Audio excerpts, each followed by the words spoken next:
Morning to all of you. So today's topic is examples on relation.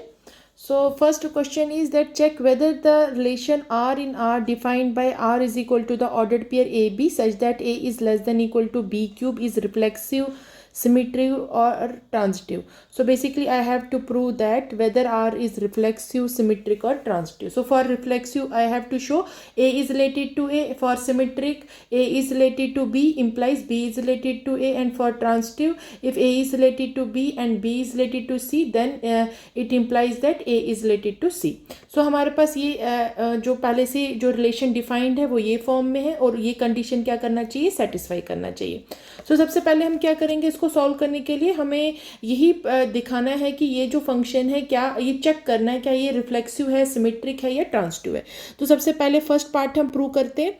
सो जब हम reflexive का part prove करेंगे तो मीन्स हमें क्या होना चाहिए, जो ए है वो रिलेट करना चाहिए ए से, या हम उसको कैसे लिख सकते हैं कि जो ऑर्डर्ड पेयर ए है वो किसको बिलोंग करना चाहिए, आर को. सो अब यहाँ पे क्या आएगा, सो हम लिखेंगे यहाँ पे since A ordered pair A does not belongs to R as A is less than equal to A cube is not always true.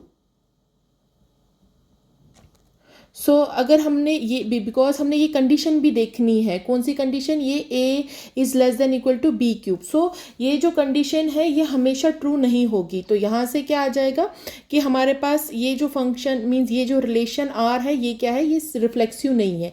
क्योंकि अगर हम इसमें देखें ए में, हम एक एग्जाम्पल से मैं आपको शो करूँगी. So I will write R is not reflexive. So suppose अगर मैं ए की वैल्यू क्या ले लेती हूँ, 1/3 ले लेती हूँ. सो देन हमारे पास क्या आ जाएगा, जो ये कंडीशन है that is A is not A is related to A cube is not true. So ये हर बार ट्रू नहीं होगा, मीन्स ये आएगा 1/3 is less than equal to 1/3 का होल क्यूब.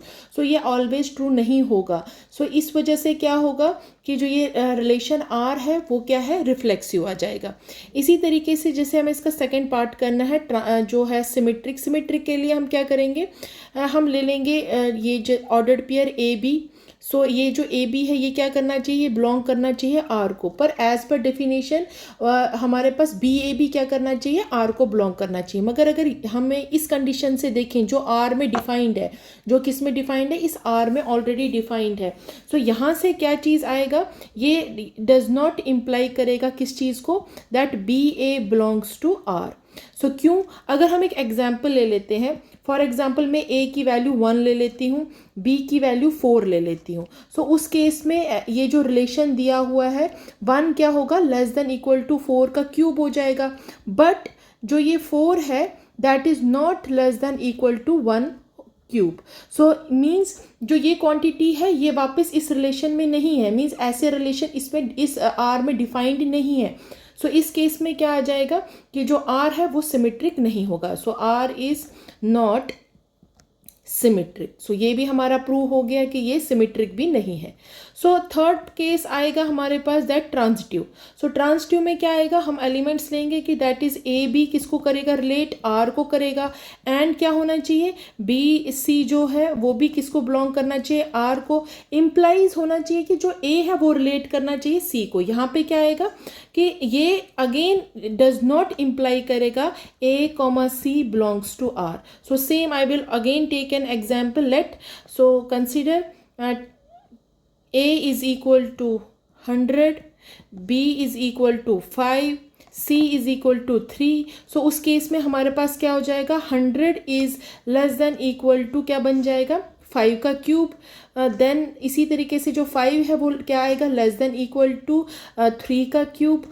जो मगर but 100 is not less than and equal to 3 cube because 100 is always greater than equal to 3 cube. सो यहाँ से हमारे पास क्या आ गया कि जो ये आर है ये क्या होगा, ये ट्रांजिटिव भी नहीं होगा.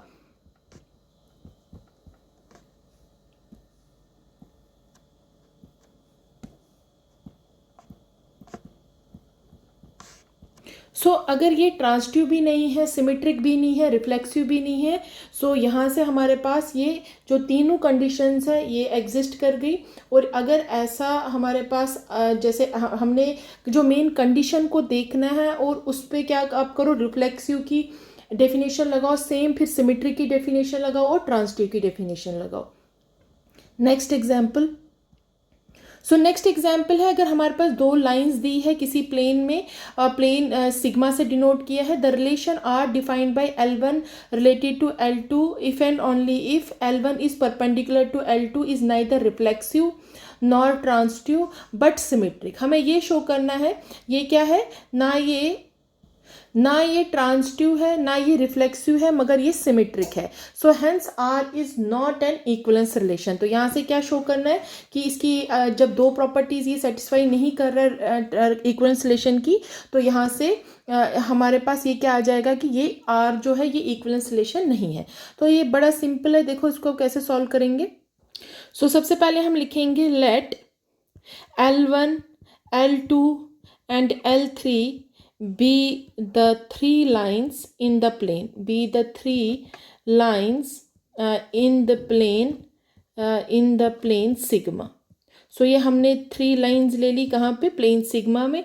और हम कह रहे हैं कि इसमें एक चीज़ और है, सिंस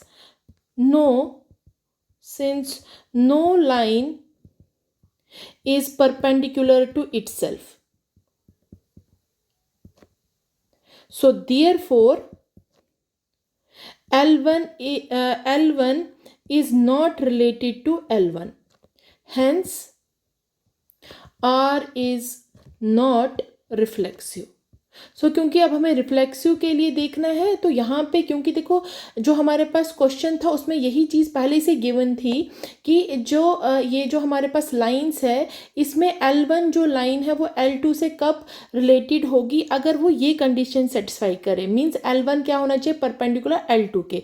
मगर यहाँ पर इसने ये कंडीशन नहीं बताई है कि ये क्या होना चाहिए, कोई भी लाइन जो है वो परपेंडिकुलर होगी इटसेल्फ के साथ। सो हेंस यहाँ से हमारे पास शो हो गया कि जो L1 है वो खुद के साथ रिलेटेड नहीं है, मींस वो L1 is not perpendicular to L1, hence R क्या आ गया, दैट इज नॉट रिफ्लेक्सिव।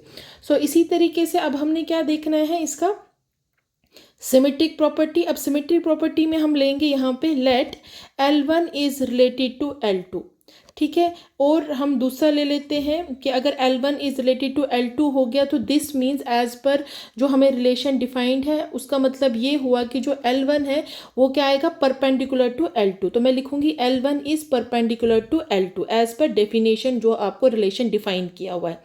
सो यहाँ से मैं इसको ये भी लिख सकती हूँ कि that L2 is perpendicular to L1, और यहाँ से हमें क्या मिल जाएगा कि that this implies that L2 is related to L1, so therefore R is symmetric। तो R क्या हो गया, सिमेट्रिक है। तो मीन्स ये सिमेट्रिक हो गया मगर ये रिफ्लेक्सिव नहीं है, ठीक है। सो ये हमारे पास सिमेट्रिक आ गया मगर रिफ्लेक्सिव नहीं है। अब हमने देखना last part, that is transitive. So transitive के लिए अगेन मैं क्या करूँगी, let I will take L1 is related to L2, फिर और मैं क्या ले लूँगी, एक और element that is line that is L2 जो किससे रिलेट कर रहा है, L3 से। क्योंकि जो ट्रांजिटिव में होता है उसमें यही चीज़ होती है, अगर ए क्या कर रहा है, रिलेट कर रहा है बी से, बी किसको रिलेट कर रहा है, सी से, सो इम्प्लाइज हमें क्या शो करना होता है, ए रिलेट करता है सी को। सो यहाँ पे भी क्या आ जाएगा, अब अगर L1 जो है L2 से रिलेट कर रहा है तो मतलब क्या हुआ, L1 क्या है, परपेंडिकुलर है L2 के। सिमिलरली यहाँ से आएगा L2 क्या है, परपेंडिकुलर टू L3। सो अगर ये दोनों परपेंडिकुलर है आपस में तो यहाँ से हमारे पास आएगा जो L1 है वो पैरेलल हो जाएगा किसके, इस लाइन के, दैट इज L3 के। तो अगेन यहाँ से ये शो हो गया कि L1 is not perpendicular to L3, तो means I will write as L1 is not related to L3, so therefore R is not transitive. So ये क्या आ गया, ये ट्रांजिटिव भी नहीं हुआ। अगर अब ये ट्रांजिटिव भी नहीं है, अब ये सिमेट्रिक भी नहीं है, ये रिफ्लेक्सिव भी नहीं है, सो therefore I will say that R is not an equivalence relation.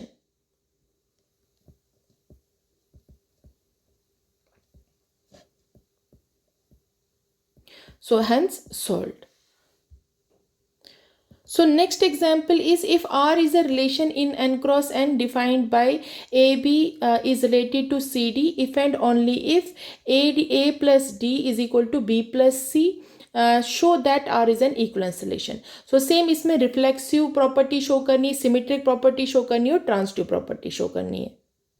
So I will right here, हमारे पास गिवन क्या है, हमारे पास गिवन है कि जो ए ऑर्डर्ड पेयर ए बी है, ध्यान रखना यहाँ पे मैं ऑर्डर्ड पेयर की बात कर रही हूँ. सो ए बी जो है वो रिलेट कर रहा है किससे, सी डी से.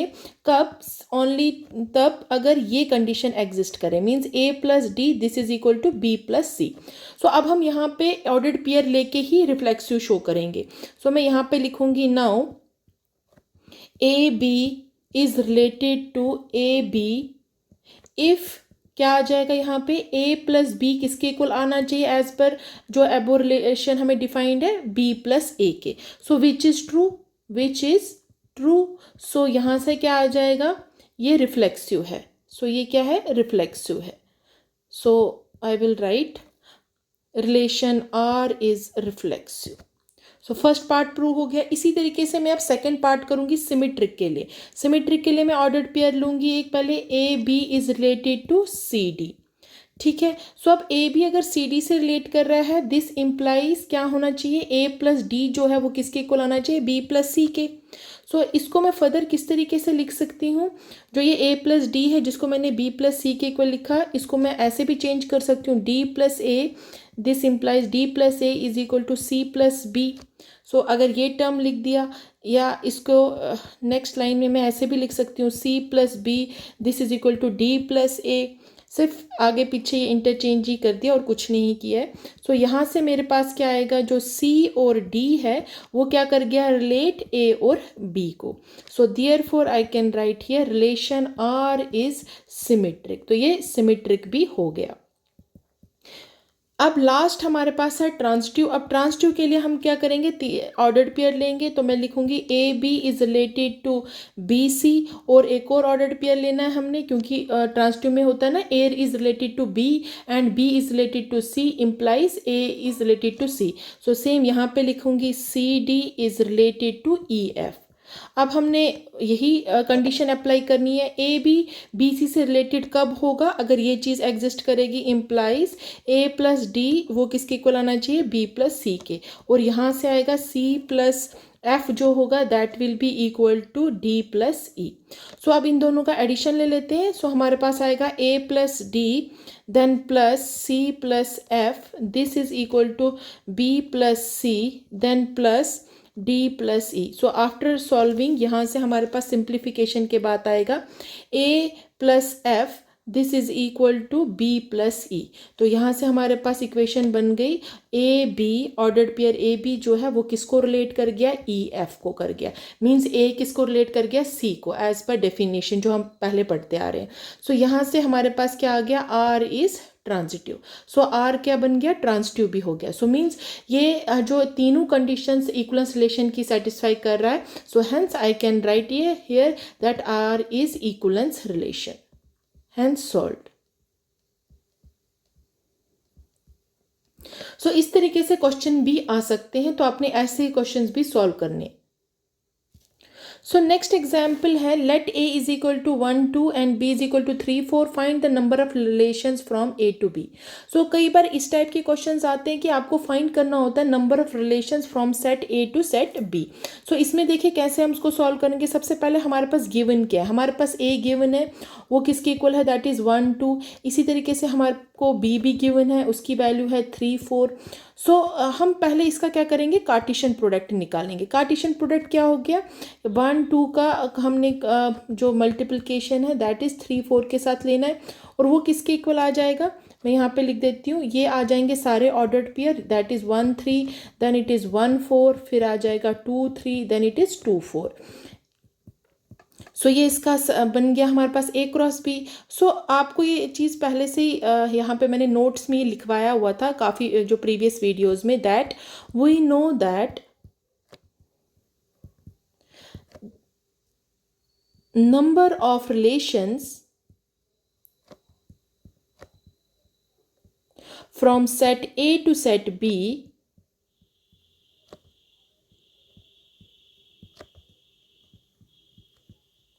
is the number of subsets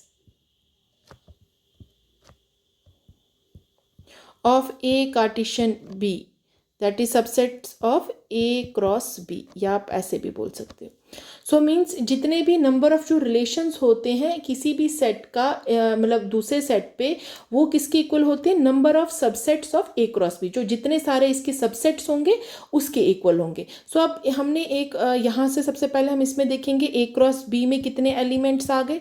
so I will write A cross B हो गया. अब अगर ए को हमने इसके एलिमेंट्स को एन से डिनोट करते हैं तो मान के चलो एन यहाँ पे आगे इसमें 2 एलिमेंट्स है तो 2 लिखा, और अगर इसके एलिमेंट्स को मैं एम से डिनोट करी और इसमें कितने एलिमेंट्स है 2 है तो ये अगेन 2 आ गए. तो इन दोनों का प्रोडक्ट क्या हो जाएगा, M cross N cross M. So it will be like this, N cross M, और वो किसके इक्वल होगा 2 क्रॉस 2, और वो किसके इक्वल हो जाएगा 4 के इक्वल. सो मीन्स ये सारे हमें क्या मिल गए, एलिमेंट्स मिल गए किसके, ए क्रॉस बी के. सो देयरफॉर जो नंबर ऑफ सबसेट्स होंगे, number of subsets of A cross B के किसके इक्वल होंगे, ये एक मैंने आपको नोट में लिखवाया था, that is equal to 2 raise power N. So 2 raise power N यहाँ पर क्या है, एन की जगह पे जो आपकी वैल्यू है दैट इज ये term, that is 2 raise power 4, जो भी आपने ये कार्टेशियन प्रोडक्ट का निकाला उसकी वैल्यू, दैट इज बेसिकली ये होता है 2 रेज पावर एम एन, और एम एन जो है वो किसके इक्वल आ गया, इस 4 के इक्वल आया. सो यहाँ से कितनी वैल्यू आ जाएगी 16. सो ये वैल्यू आ गई. सो देयरफॉर जो हमारे नंबर ऑफ रिलेशंस होंगे वो कितने होंगे, मैंने अभी आपको बताया वो किसके इक्वल होता है, number of subsets of A cross B. So यहाँ से सबसेट्स में कितने एलिमेंट्स आ गए, 16 आ गए, तो मीन्स रिलेशंस भी कितने बन गए हमारे पास, 16 बन गए. So number of relations from A to B is 16. So ये आपने क्या करना है, ध्यान रखना है. और यहाँ पे जो मैं फॉर्मूला लगाया है, ये मैंने लगाया है कि जब हमारे पास कार्टेशियन प्रोडक्ट का हम लेते हैं, यहाँ पे जो एलिमेंट्स है उसको किस तरीके से रिप्रेजेंट किया जाता है, 2 रेज पावर एम एन के. सो एम यहाँ पे ऑलरेडी 2 था, एन 2 है, तो ये मल्टीपल हो गया, ये 2 रेज पावर 4 बन गया. सो ये मैंने नोट में ऑलरेडी ये चीज़ लिखवाई है, वहाँ से भी पढ़ सकते हैं. तो सो अगर इसका मैं आपको यहाँ पे एक बार वो नोट भी लिख देती हूँ, ये जहाँ से हमने लिखा है कि that the number of subsets of any set, अगर हम कोई भी सेट लेंगे उसके सबसेट्स की बात कर रहे हैं, सेट विथ एन एलिमेंट्स, अगर हम एन एलिमेंट्स से ले रहे हैं बात, वो किसके इक्वल हो जाएगा यहाँ पे 2 रेज पावर एन. अब यहाँ पे मैंने इसको, क्योंकि ये ए क्रॉस बी की बात कर रहे थे तो इसमें एन क्रॉस एम एलिमेंट्स थे, तो वही चीज़ मैंने 2 रेज पावर एम एन लिख दिया. सो इस एन की जगह पे यही चीज़ टर्म है, दैट इज इस क्रॉस प्रोडक्ट का मल्टीप्लिकेशन में जितने एलिमेंट्स होंगे वही इसमें आएंगे. सो ये this is the main note. So ये आप नोट करें. So last example is that कि let R be a relation defined on a set of real numbers by A is related to B if A is less than equal to B. तो हमें क्या करना है कि prove ये करना है कि अगर ये हमारे पास गिवन है कि A जो है वो B से रिलेट कब करेगा, अगर क्या हो जाएगा A is less than equal to B, where A B क्या है, रियल नंबर्स है, और R क्या हमें शो करना है, ये पार्शियल ऑर्डर्ड रिलेशन है. अब हमें पता है पार्शियल ऑर्डर रिलेशन के लिए हमें क्या चीज़ शो करनी होती है, एक रिफ्लेक्सिव, एक ट्रांसटिव और एक एंटी सिमेट्रिक. यहाँ पे सिमेट्रिक की जगह पे एंटी सिमेट्रिक होता है. सो यहाँ पे हम यही चीज़ें प्रूव करेंगे. तो सबसे पहले मैं रिफ्लेक्सिव के लिए देखती हूँ. सो रिफ्लेक्सिव के लिए देखो क्लियरली यहाँ पे सिंपल सा है, हमारे पास जो गिवन है ये है कि अगर ए बी से रिलेट तभी करेगा अगर क्या होगा, A less than equal to B होगा. तो यहाँ पे मैं एलिमेंट्स ले लेती हूँ, तो मैं लिखूँगी since A is related to A, that is by this definition, that is A is less than equal to B means A is less than equal to A for any real number A. So hence I can write A is related to A, therefore R is reflexive. So ये first part prove हो गया. सो इस form में हम लिख सकते हैं. इसी तरीके से हमने क्या प्रूव करना है, एंटी सिमेट्रिक. अब एंटी सिमेट्रिक में क्या आता है हमारे पास, एंटी सिमेट्रिक में हमारे पास ये आता है कि अगर ए क्या करेगा, बी को रिलेट करेगा, बी ए को रिलेट करेगा, then A is equal to B होना चाहिए.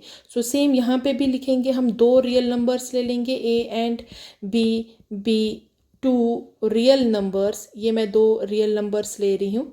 सो सच दैट क्या होना चाहिए, ए क्या करना चाहिए, रिलेट करना चाहिए बी को, एंड बी किसको रिलेट करना चाहिए, ए को।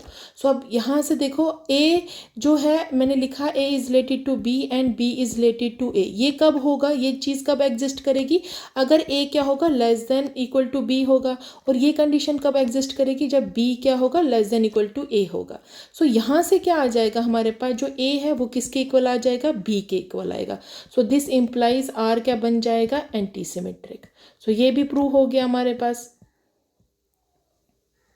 सो ये कंडीशन भी हमारी क्या होगी, प्रूव होगी। अब लास्ट कंडीशन है that is transitive.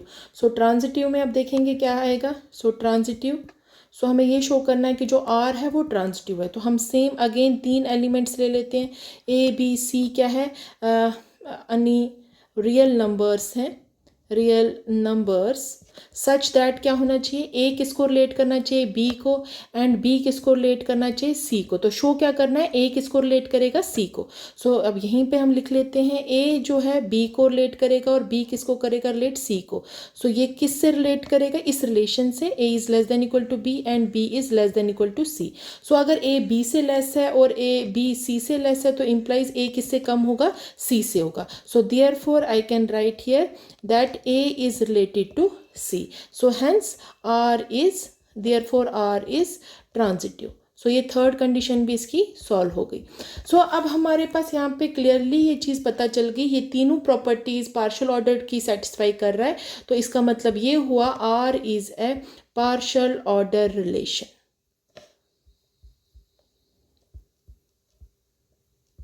So hence proved. Thank you.